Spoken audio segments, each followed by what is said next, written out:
Good evening, ladies and gentlemen. Some of you have responded to my request. Some of you have not, but I'm going to start anyway, because it's 7:10 and we were supposed to start 10 minutes ago. Here's what we're going to do. I'm just going to take you through everything you need to know about the 18th century. And if you have any questions, please do interrupt me and leave your question in the live chat. Tinka just left a question. What does posthumously mean?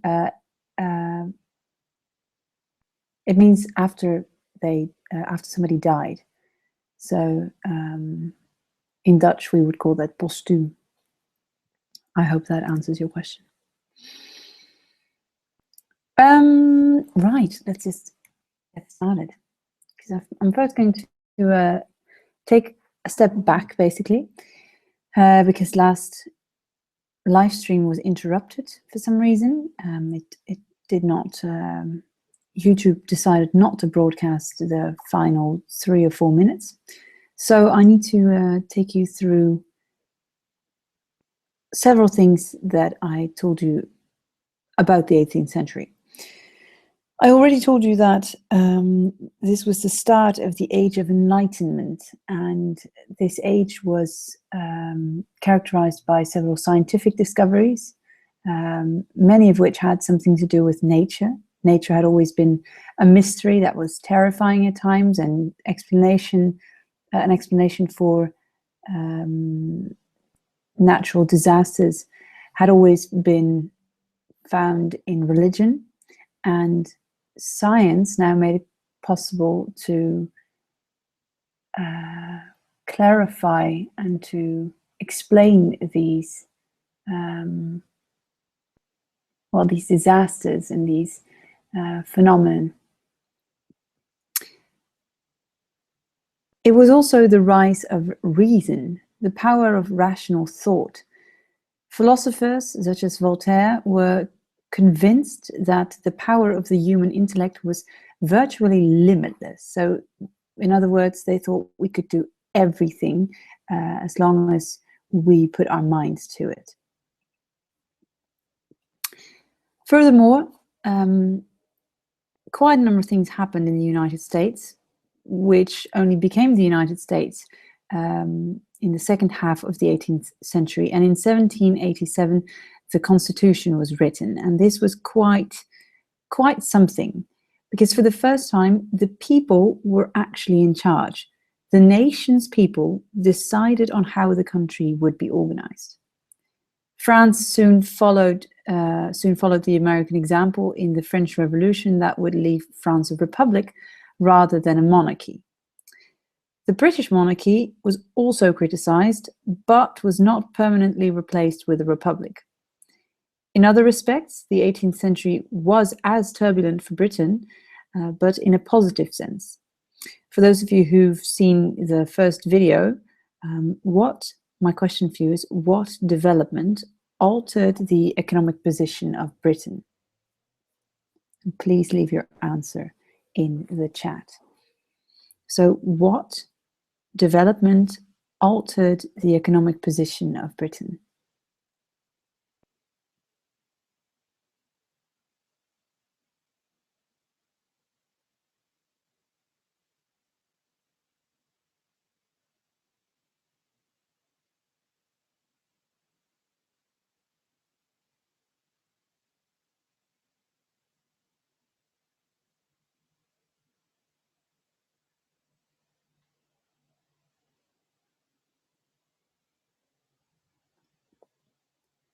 And if you can't think of anything, now would be the right time to open up your Alcuin magazine and start looking for it.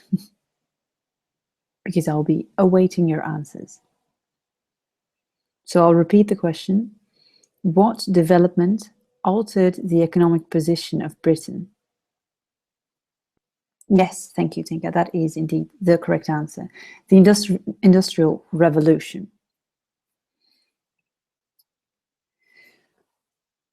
Britain continued to exploit its colonies, which had made the kingdom rich and continued to make the kingdom rich, and subsequently continued to make the colonies poor, or keep the colonies poor. Due to the Industrial Revolution, the production of fabric and other mass-produced commodities skyrocketed, as did the mining industry. The Industrial Revolution also affected the classes in Britain. Basically, the rich got richer and the poor got poorer, but it also paved the way for a new social class, the middle class. Although they were kind of rich, so you could consider them the upper class, but the upper class definitely would not consider these people the upper class, mainly because this new class did not have the noble ancestors that the actual upper class did have. This middle class grew wealthy through trade and was looked down upon by the aristocracy. The so-called nouveau riche did not have the noble ancestors, but did claim more and more political power, which up until that point had been a sole right to the upper class, to the original upper class, and their noble ancestors. However, this new class had a tremendous influence on British society in many ways. First of all, they believed that virtuous living was an ideal that basically everybody had to live by. They believed that each and every one of us is basically born a good person, but one really does need a decent upbringing. The role of women was reevaluated. On the one hand, society thought that women might in fact be intelligent, but on the other hand, their position in society was altered in the sense that it was more limited. They were now expected to stay at home and take care of the children in the house, the household in general, and make sure that this virtuous living was attainable. So on one hand, women were considered equals, well, not equals, but close to equals.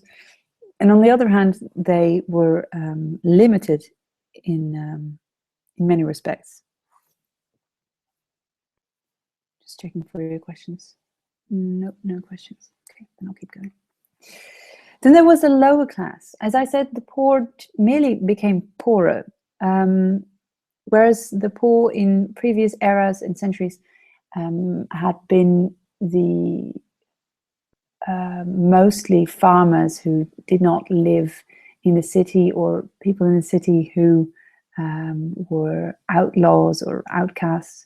But in this case, the lower class consisted of people who had, well, I wouldn't say decent jobs, but they had a daily job. They were badly paid, worked in the factories, uneducated workers.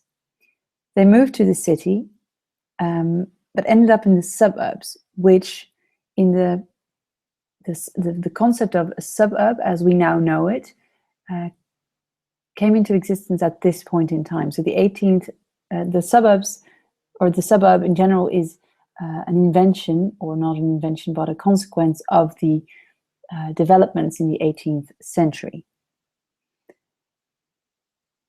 They were hardly able to earn a decent living, struggled, and the contrast between the rich and the poor just became bigger and bigger. Then there was literature. Literature in the 18th century was en vogue. It was very trendy. It was what you were supposed to be doing. I guess it could be considered an equivalent of nowadays social media. If you are not part of it, you're not part of a very large group of society. And it was easier for people to get a hold of a book or an idea, because there was this new concept of coffee houses in which people gathered, and they didn't just drink coffee together, but they exchanged ideas and books as well. Therefore, ideas spread quickly, as did stories, essays, and literature in general. I'd already told you that the concept of a novel was new last lesson. And what you need to know is that the stories that people found in novels were completely different from the ones that they'd found in poetry or in literature in general before. Before the 18th century, literature was mainly about heroes and kings, whereas in the 18th century, it was about ordinary people. And so people were triggered by this because there was something for them to recognize themselves in. Travel stories such as Robinson Crusoe by Daniel Defoe, and satires such as Gulliver's Travels by Jonathan Swift were sold in great numbers. The novel was, again, like I said, it was en vogue.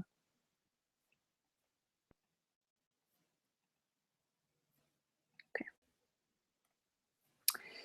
Then there were the newspapers.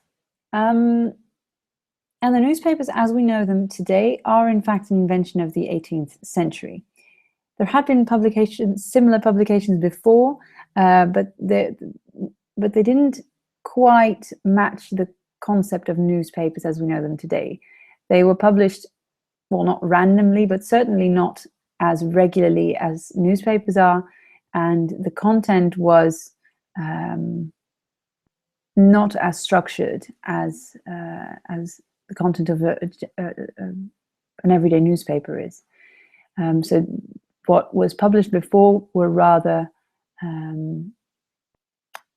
single-paged publications than something that we could consider a newspaper. The first newspapers were monitored and censored by the government, and luckily in most Western European countries, they're not monitored anymore, but unfortunately in many countries around the globe, they still are. So in a sense, the 18th century is still relevant in some parts of the world. What we now know as the newspaper actually originated in the Netherlands, although it was Antwerp, but Antwerp was part of the Netherlands at the time. It was in 1605 that Abraham Verhoeven started Nieuwe Tijdingen, and all publications that followed his example. It wasn't until 1704 that an actual newspaper made it to, what was to become a newspaper, made it to Britain. It was Daniel Defoe, the author of Robinson Crusoe, that started publishing the Review.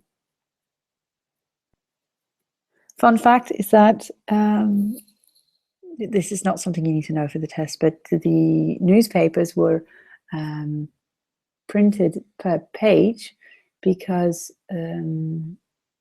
it was less expensive, and they were printed on enormous pages, the broadsheet, because it was cheaper to print one enormous page than several smaller ones. So we now have the tabloid-sized newspapers because it doesn't really matter anymore, but back in those days you paid per sheet, and so newspapers tried to cram everything into one page, which meant that you needed to unfold the page 6, 7, or 8 times, and you were struck with this enormous sheet that you could literally cover your walls with. So the wallpaper was you were basically holding a wallpaper.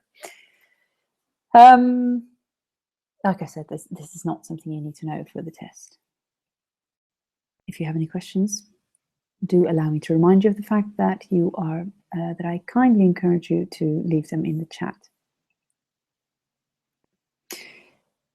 Alexander Pope, interesting fella, bit of a poor fella as well. Well, in the end he wasn't, but as a child he was, because he suffered from a lung condition, something similar to tuberculosis, and because of that his spine was deformed, and he had to wear corsets for a very long time, and from an early age. Because of that, he did not grow any taller than 1.40 meters. This is not something you need to know, but just FYI for your information. But he was born in a turbulent time. He was born in the year James II had been overthrown, and because his family was Catholic, that meant that they were in trouble, basically, because Catholics were considered, they weren't considered anything, but Catholicism was basically banned as much as they could. Catholic schools were forbidden. Because of that, his family left London and moved to Binfield, where Alexander Pope was homeschooled by the very best of teachers. He started writing, and by the age of 12, he had exceeded. He was well ahead of his contemporaries. He was considered extremely talented and was well known by the time he was just 17. So a wonder child is what we would call him today. He chose not to marry, so he devoted his life to poetry and to writing. And because of that, he was able to live a rather luxurious life because he was well paid as an author. He was interested in writing or translating the great classical works, preferably by Homer and Virgil. And in the end, he basically wrote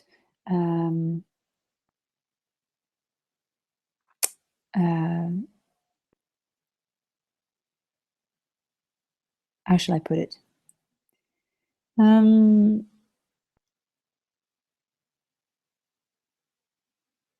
Well, he was well paid for the writing that he did.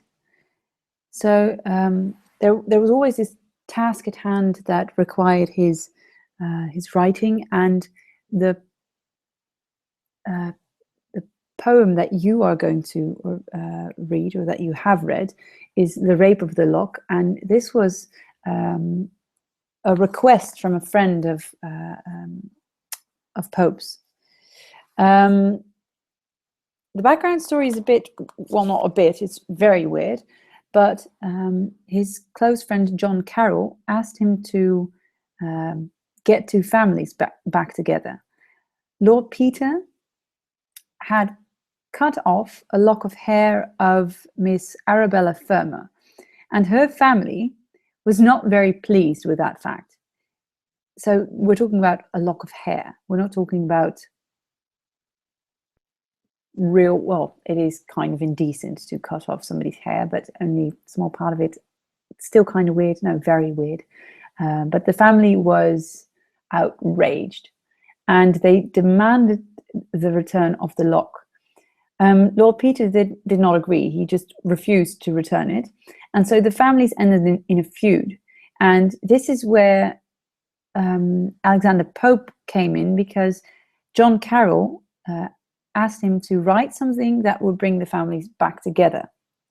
Unfortunately, he failed, because what he hoped to achieve was that he hoped to make the entire issue seem rather ridiculous. He did this through the form of a burlesque, which is a genre, as you will read in the magazine, in which great deeds or elevated ideas are made to look ridiculous. So something very important or something huge can be made to seem ridiculous, something unimportant and tiny, to put it. I hope that makes sense. That was what he was supposed to achieve with The Rape of the Lock. Unfortunately, it did not work at all, and the quarrel continued to exist. The poem is written in heroic couplet, and a heroic couplet is a set of 2 rhyming lines consisting of 10 syllables. And I'll read just a couple of lines from the poem, and I hope that I will do so in a rather unnatural manner, but what I'm doing is I'm focusing on the syllables and the rhyming scheme. So please count along the number of syllables. Here we go. And now, unveiled, the toilet stands displayed. Each silver vase in mystic order laid. First robed in white, the nymph intent adores, with head uncovered, the cosmetic powers. Right. Don't worry if this didn't make sense. In the magazine, in Alcuin magazine, you'll find the poem alongside a large number of words that have been translated into modern English or Dutch in most occasions. What you need to know is that this is in fact a form of heroic couplet, 2 rhyming lines consisting of 10 syllables, and the poem can go on and on and on and on. But what you need to know is that each 2 lines form a set, they rhyme, and each line consists of 10 syllables. Furthermore, you need to know that what the reason was why Alexander Pope wrote this poem, what he intended to do, and what the background of all of this is. By the end of his life, Alexander Pope became kind of harsh. He was often rude and just rather unpleasant person. His later works are mostly satires, and this kind of makes sense considering that he was so rude and so negative about life in general, because satires are works that mock other parts of society or concepts or people. I think that's it for now. Yeah, it is. Do you have any questions at this point? Is that page 13 in Alcuin magazine? Rape of the Lock is indeed page... No, that's not page 13 in Alcuin magazine. Rape of the Lock is page 32 and 33. So page 32 and 33 is what you need to know, the pages you need to study regarding Alexander Pope. Okay.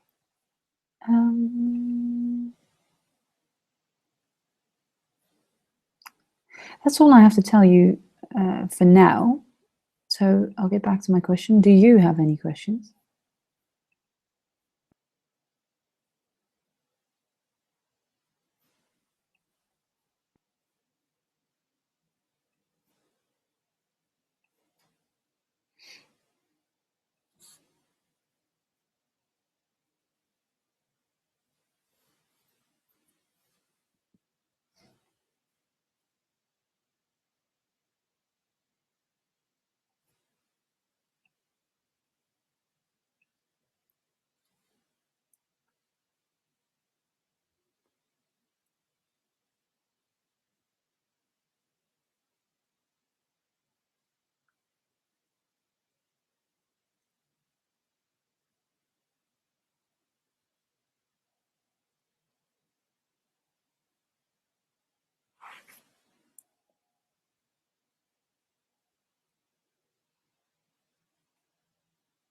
One final word of advice, and then I'm going to end this live stream.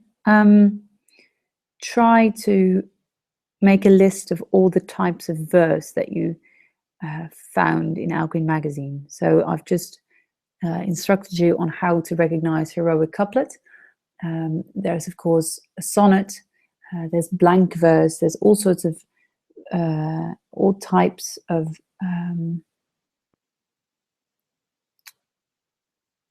how should I put it? All types of verse, basically, that you need to be able to recognize. And this is the only example of heroic couplet, I think, so far that you've been presented with. And it's rather easy to recognize it in general. But please make a list of all the types, all the devices that you find, the rhyming patterns. I think that's it for now. Thank you very much for joining me today. I think, I'm not entirely sure, but I think I'll do an optional live stream Thursday night, during which I, of course, will not present anything, but during which you can ask me your questions and during which you can do some final checks on your understanding, see if you've got it all covered, and if there's anything you're panicking about, I'll be able to answer your questions.